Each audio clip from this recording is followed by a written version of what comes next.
हे प्रिय, किसने तेरा अनिष्ट किया? किसके दो सिर हैं? यमराज किसको लेना अपने लोक में ले जाना चाहते हैं? कह, किस कंगाल को राजा कर दूं और किस राजा को देश से निकाल दूं? तेरा शत्रु अमर देवता भी हो तो भी मैं उसे मार सकता हूँ। बेचारे कीड़े मकोड़े सरीखे, नर नारी तो चीज़ ही क्या है। हे सुंदरी, तू तो मेरा स्वभाव जानती ही है कि मेरा मन सदा तेरे मुख रूपी चंद्रमा का चकोर है। हे प्रिय, मेरी प्रजा, कुटुंबी, सर्वस्व, संपत्ति, पुत्र, यहाँ तक कि मेरे प्राण भी, ये सब तेरे वश में अधीन है। यदि मैं तुझसे कुछ कपट करके कहता हूँ तो हे भामिनी, मुझे 100 बार राम की सौगंध है, तू हंसकर प्रसन्नतापूर्वक अपनी मनचाही बात मांग ले और अपने मनोहर अंगों को आभूषणों से सजा। मौका बेमौका का मन में विचार कर देख। हे प्रिय, जल्दी इस बुरे वेश को त्याग दे। यह सुनकर और मन में राम जी की बड़ी सौगंध को विचार कर मंदमुखी कैकेयी हंसती हुई उठी और गहने पहनने लगी, मानो कोई भील निमृत को देख कर फंदा तैयार कर रही हो। अपने जी में कैकेयी को सुहृद जानकर राजा दशरथ जी प्रेम से पुलकित होकर कोमल और सुंदर वाणी से फिर बोले, हे भामिनी, में तेरा मन चीता हो गया। नगर में घर घर आनंद के बधावे बज रहे हैं। मैं कल ही राम को युवराज पद दे रहा हूँ, इसलिए हे सुनैनी, तू मंगल साज सज। यह सुनते ही उसका कठोर हृदय दहल उठा, फटने लगा, मानो पका हुआ बाल तोड़ फोड़ा छू गया हो। ऐसी भारी पीड़ा को भी उसने हंसकर छिपा लिया, जैसे चोर की स्त्री प्रकट होकर नहीं रोती जिससे उसका भेद न खुल जाए। राजा उसकी कपट चतुराई को नहीं लख रहे हैं, क्योंकि वह करोड़ों कुटिलों की शिरोमणि गुरु मंत्रा की पढ़ाई हुई हैं। यद्यपि राजा नीति में निपुण है, परंतु त्रियाचरित अथाह समुद्र है। फिर वह कपटयुक्त प्रेम बढ़ाकर, प्रेम ऊपर से प्रेम दिखाकर, नेत्रों मुँह मोड़कर हंसती हुई बोली, हे प्रीतम, आप मांग मांग तो कहा करते हैं, पर देते लेते कभी कुछ भी नहीं। आपने 2 वरदान देने को कहा था, उनके भी मिलने में संदेह है। राजा ने हंसकर कहा कि अब मैं तुम्हारा मर्म मतलब समझा। मान करना तुम्हें परम प्रिय है। तुमने उन वीरों को थाती धरोहर रखकर फिर कभी मांगा ही नहीं, और मेरा भूलने का स्वभाव होने से मुझे भी वह प्रसंग याद नहीं रहा।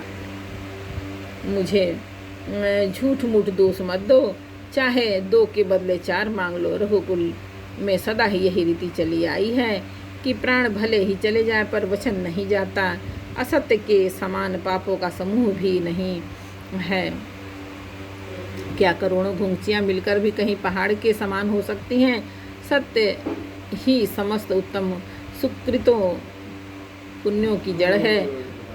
यह बात वेद पुराणों में प्रसिद्ध है कि मनु जी ने भी यही कहा है। उस पर मेरे द्वारा श्री रामचंद्र जी की शपथ करने में आ गई, मुँह से निकल पड़ी, श्री रघुनाथ जी मेरे सुकृत पुण्य और स्नेह की सीमा है। इस प्रकार बात पक्की कराकर दुर्बुद्धि के गई हंसकर बोली, मानो उसने कुमत बुरे विचार दुष्टरूपी पक्षी बाज को छोड़ने के लिए उस की कुलही आंखों पर की टोपी खोल दी। राजा का मनोरथ सुंदर वन है, सुंदर पक्षियों का समुदाय है। उस पर भीलनी की तरह के कई अपना वचन रूपी भयंकर बाज छोड़ना चाहती है। वह बोली, हे प्राण प्रिय, सुनिए, मेरे मन को भाने वाला एक वर तो दीजिए। भरत को राज तिलक, और हे नाथ, दूसरे वर भी मैं हाथ जोड़कर मांगती हूँ, मेरा मनोरथ पूरा कीजिए। तपस्वियों के वेश में विशेष उदासीन भाव से राज्य और कुटुंब आदि की ओर से भली भांति उदासीन होकर विरक्त मुनियों की भांति राम 14 वर्ष तक वन में निवास करें।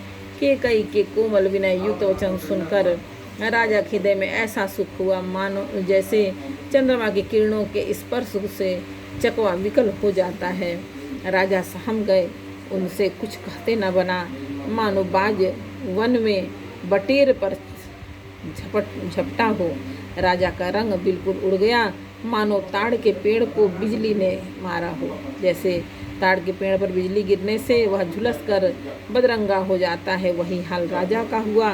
माथे पर हाथ रखकर दोनों नेत्र बंद करके राजा ऐसे सोच करने लगे मानो साक्षात सोच ही शरीर धारण कर सोच कर रहा हो।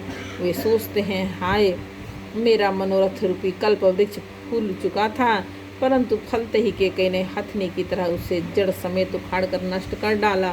केकई ने अयोध्या को उखाड़ कर दिया केकई ने अयोध्या को उजाड़ कर दिया और विपत्ति की अचल नींव डाल दी।